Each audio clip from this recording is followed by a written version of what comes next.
আসসালামু আলাইকুম। আমি নিয়ে চলে এসেছি একটি অঙ্ক। অঙ্কটির নাম হলো নির্দেশ মতো সংখ্যার অঙ্কগুলির মান নির্ণয় করো।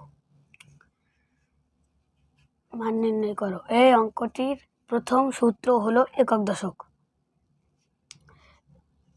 একক দশক শতক। যেহেতু 7 শতকের ঘরে আছে, যদি 1 শতকের ঘরে থাকে তাহলে 100 হবে, যদি 2 শতকের ঘরে থাকে তাহলে 200 হবে। যেহেতু এখানে 7 আছে সেজন্য এখানে 700 হবে। লিখতে হবে 7 এর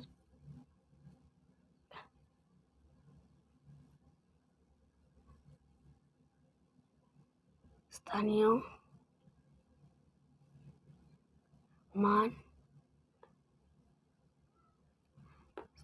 মান হলো 700। যদি অঙ্কটি ভালো লাগে তাহলে একটি লাইক দিয়ে দেবেন।